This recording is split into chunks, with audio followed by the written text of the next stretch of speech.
मित्रांनो, तुम्ही कधी असा गड पाहिलाय का जिथं पोहोचल्यावर तुमचं मन बोलायचंच थांबतं? दोन प्रचंड उंच डोंगर, मध्ये एक अरुंद नाळ आणि ती वाट जिथं प्रकाशही सावधपणे उतरतो. त्या नाळेमधून चालताना असं वाटलं जसं सह्याद्रीने स्वतःच्या कुशीतच घेतलंय. ही नाळवाट नव्हेच, ही तर एक परीक्षा होती, शरीराची, मनाची आणि जिद्दीची. तर नमस्कार मित्रांनो, मी आहे वैभव. आज मी तुम्हाला घेऊन जाणार आहे मधुमकरंद गडावरती. मधुमकरंद गड नाव ऐकलं होतं, पण अनुभवायला निघालो तेव्हा कळालं सह्याद्री काही बघण्यात नाही तर तो अनुभवण्याचा विषय आहे. आईला हा गड आहे सातारा जिल्ह्यातील जावळी तालुक्यात आणि या गडावर जाण्यासाठी आम्ही मार्ग निवडला खेडमधील बिरमणी गावातून कोडनाळ मार्गे मधुमकरंद गड. डायरेक्ट दर्या इथून. अरे इथं सटकल. दुपारी 3 वाजता आम्ही ट्रेकिंगला सुरुवात केली.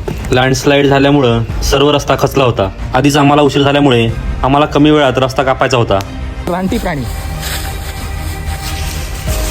कसं बसं दाट जंगल पार केलं आणि आम्ही पोहोचलो कोडनाळेमध्ये. थोडा ब्रेक घेऊन आम्ही पुन्हा चालायला सुरुवात केली, कारण इथून पुढे आमच्यासोबत जे होणार होतं त्याची आम्ही कल्पना सुद्धा केली नव्हती. कडक उन्हामुळे नाळेतील दगड सुद्धा तापले होते. सह्याद्रीच्या खोल दरीत उतरल्यावरच कळतं, जर पाय फसले तर पंख नसलेल्यांना उडताही येत नाही. घाम थांबत नव्हता, पाय थकत होते, मात्र समोर असलेली नाळेची वाट अजूनही वरच जात होती. ही वाट सोपी नव्हती, पण मागे फिरण्याचाही पर्याय नव्हता. हा ट्रेक नव्हता, ही तर एक जीवाची परीक्षा होती. तिथून आलो ना आपण. हा सांगतो हा इथनं वर चढायचा ना, तो कुठला आहे का लेफ्ट साईडला? ते गोवा सापडली का गोवा? सगळं सुरळीत चाललं होतं आणि तेवढ्यात एक झटका. माझ्या उजव्या पायात इतकी तीव्र वेदना झाली की पुढचं पाऊल टाकायचंही शक्य नव्हतं. त्या एका क्रॅम्पने ती वाट अचानक दुरावल्यासारखी वाटली. पायातला त्रास वाढत होता, पण तिथं थांबण्याची जागा नव्हती आणि मागं फिरायचा तर प्रश्नच नव्हता. त्या क्षणी मी स्वतःला विचारलं, मी हा ट्रेक पूर्ण करणार की सह्याद्री मला परत पाठवणार?